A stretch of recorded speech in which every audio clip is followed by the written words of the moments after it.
Hello বন্ধুরা, welcome to upgrade এডুকেশনে সবাইকে স্বাগত। সরস্বতী পুজোর উপলক্ষে আজকে তোমাদের সকলকেই জানাই আন্তরিক শুভেচ্ছা, ভালোবাসা, অভিনন্দন। সবাইকে মা সরস্বতী বিদ্যা দিক, বুদ্ধি দিক, সবাই বড় হও, জীবনে উন্নতি করো অনেক অনেক অনেক, এবং সবাই ভালো থাকো, সুস্থ থাকো, এই কামনাই করি। এখন আমরা মডেল অ্যাক্টিভিটি ক্লাস 8-এর ইংলিশ সাবজেক্টের যে ফেব্রুয়ারি মাসের মডেল অ্যাক্টিভিটি টাস্ক সেটা আমরা করব, যার ফুল মার্কস 20। প্রথম থেকে শেষ অবধি ভিডিওটা দেখো। শুরু করার আগে যারা আমাদের চ্যানেলে নতুন আছো তারা অবশ্যই সাবস্ক্রাইব করো আর বেল আইকন প্রেস করে দাও, আর লাইক আর কমেন্টের মাধ্যমে এবং বন্ধুদের মধ্যে শেয়ারের মাধ্যমে আমাদের অবশ্যই সাপোর্ট করো। চলো শুরু করা যাক আজকের ভিডিও। একে দাগে দেখো, একটা প্যাসেজ দিয়েছে, প্যাসেজটা প্রথমে পড়তে হবে, তারপরে কিছু কোয়েশ্চেন্স আছে, সেগুলো অ্যান্সার করতে হবে। প্যাসেজটা দেখো, he wandered far in search of the clouds, down winding paths and alleys, till he reached the old mud hut. There he turned on the dirt track.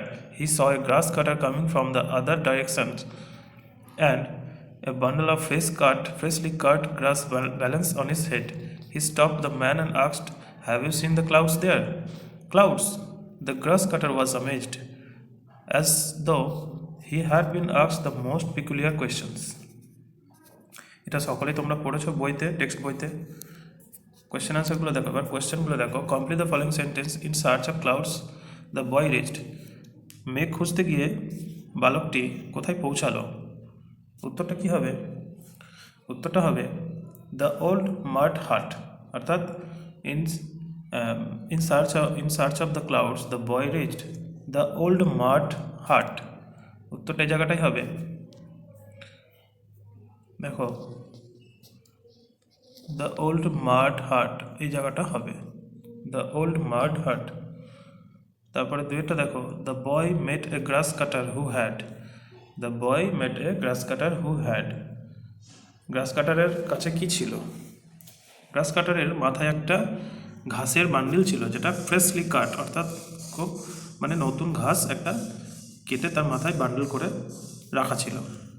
কোন জায়গাটা উত্তর আছে দেখো, a bundle of freshly cut grass balance on his head, এটা হবে উত্তর।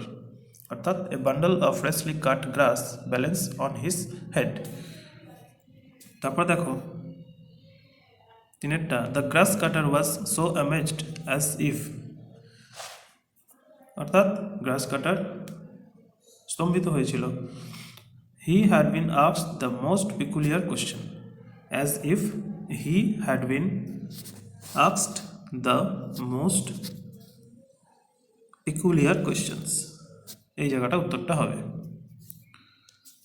তারপরে দেখো বিয়ের দাগের, আনসার দ্য ফলোইং কোয়েশ্চেন্স। একটা বলেছে where did the boy wander about, বালকটি কোথায় ঘুরে বেড়াচ্ছিল? উত্তরটা কি হবে? The boy wandered through down winding paths and alleys, through down winding paths and alleys. উত্তরটা এখানে হবে থ্রু, প্রথমে একটা থ্রু লিখতে হবে, THROUGH, থ্রু, তারপরে down winding paths and alleys, এই জায়গাটা উত্তরটা হবে। তারপরে দুইয়ের কোয়েশ্চেনটা, what was he looking for, সে কি খুঁজছিল? সে তো ক্লাউডস খুঁজছিল। The boy was looking for the clouds, the boy was looking for the clouds, the boy was looking for the clouds, CLOUDS, clouds। তারপরে দেখো দুইয়ের দাগে, do as directed, I shall have, একটা I shall have obtained my graduation degree by then, underline the future perfect tense. Future perfect tense underline করতে বলেছে। এখানে দেখো future perfect tense আমি বুঝবো কী করে? সাবজেক্ট, ভার্ব, অবজেক্ট, ভার্বের সঙ্গে দেখো টু বি ভার্ব, যেখানে আই শ্যাল হ্যাভ অবটেন্ড, এখানটাতেই বোঝা যাবে যে future perfect tense, I shall have obtained, তাহলে এই জায়গাটা আন্ডারলাইন করতে হবে।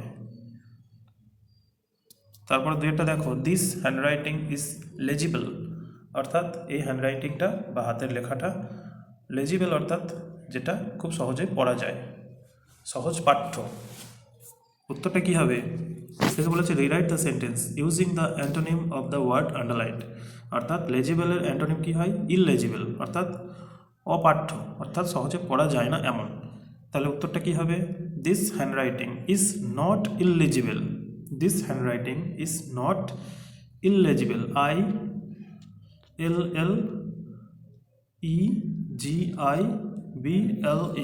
ILLEGIBLE, illegible. ILLEGIBLE, illegible. This handwriting is not illegible. তারপরে তিনেরটা দেখো, it dash rain since early morning, fill in the blanks with the present perfect continuous tense. অর্থাৎ present perfect continuous টেন্সের আমরা রেইনটাকে লিখব it has been raining. It has been raining, has been raining, it has been raining, অর্থাৎ সকাল থেকেই বৃষ্টি পড়ছিল। তারপর চারেরটা দেখো, tell your dash not to play in the sun, in the dash. SUN এবং SON এই দুটোকে হোমোফোন বলা হয়, অর্থাৎ একই উচ্চারণের শব্দ হতে পারে। এখানে দেখো, টেল ইউর সন, সন অর্থাৎ তোমার ছেলেকে, আপনার ছেলেকে সূর্যতে খেলতে বারণ করো, অর্থাৎ রৌদ্রতে। SUN, প্রথমে হবে সন, তারপর হবে সান। সন মানে ছেলে, সান মানে সূর্য, অর্থাৎ রৌদ্রে। Tell your son not to play in the sun, SUN, sun. তারপরে পাঁচেরটা দেখো, আই ড্যাশ ব্র্যাকেটে need your vehicle tomorrow evening. তোমার গাড়িটা আমার আগামীকাল সন্ধ্যাবেলায় প্রয়োজন। Fill in the blanks with future continuous tense. Future continuous টেন্সের নিড ভার্বটাকে রিরাইট করতে হবে। কি হবে? I will be needing, I will be needing, NEEDING, I will be needing your vehicle tomorrow evening, এটা হবে উত্তর। তারপর দেখো তিনের দাগে, write a story in about 80 words using the outline given below, give a suitable title to the story. কিছু points দিয়ে দিয়েছে, সেটা কি? A soldiers prisoner of war for many years, the soldiers return home, see a man selling caged birds, buys all caged birds, sets the birds free। অর্থাৎ একটা soldier, একটা সৈনিক, prisoner of war of many years মানে যুদ্ধের পরে অনেক বছর ধরে সে আসামি হিসেবে জেলে বন্দি। দ্য সোলজার্স রিটার্ন হোম, এক সময় সে ছাড়া পেল। Sees a man selling caged birds, তারপর রাস্তায় দেখতে পেলো যে একজন পাখি খাঁচার মধ্যে বিক্রি করছেন একজন মানুষ। তারপর সেই পাখিগুলোকে সব কিনে নিলেন এবং সেটস দ্য বার্ডস ফ্রি, অর্থাৎ পাখিগুলোকে মুক্ত করে দিল খাঁচা থেকে। এটাকে তোমাকে লিখতে হবে সাজিয়ে 80 ওয়ার্ডসের মধ্যে। দেখো প্যারাগ্রাফটা কিভাবে লিখতে হবে স্টোরিটা। টাইটেল প্রথম একটা দেবে, টাইটেলটা হতে পারে এরকম, the soldier and the birds, এটা টাইটেলটা হতে পারে। এরপর দেখো শুরু হচ্ছে, long ago there was a war between France and England. অর্থাৎ অনেক বছর আগে, অনেক সময় আগে একটা যুদ্ধ হয়েছিল ইংল্যান্ড এবং ফ্রান্সের মধ্যে। In this war an English soldier became a prisoner, অর্থাৎ একজন ইংল্যান্ডের সোলজার বা সৈনিক বন্দি হয়েছিল, অর্থাৎ জেলবন্দি হয়েছিল আসামি হিসেবে। He was confined in prison for several years, অর্থাৎ কয়েক বছরের জন্য সে আসামি হয়ে গিয়েছিল। At last the war came to an end and the English soldier was set free. যুদ্ধ শেষ হয়ে গেল শেষ পর্যন্ত। তারপরে কি হলো? সেই ইংলিশ সোলজারকে, অর্থাৎ ইংল্যান্ডের যে সৈনিক, তাকে ছেড়ে দেওয়া হলো। হি ফেল্ট ভেরি হ্যাপি, সে খুব আনন্দিত হলো, খুশি হলো। হি ওয়াজ ওভারওয়েলড উইথ জয়, অর্থাৎ সে খুবই সেই জয়টা উপভোগ করলো, অর্থাৎ তার খুবই আনন্দ হলো, অতিরিক্ত আনন্দ, যেটা মগ্ন হয়ে যাওয়া আনন্দতে। He became a free man once more, সে আবার একটা মুক্ত মানুষ হিসেবে মনে করলো।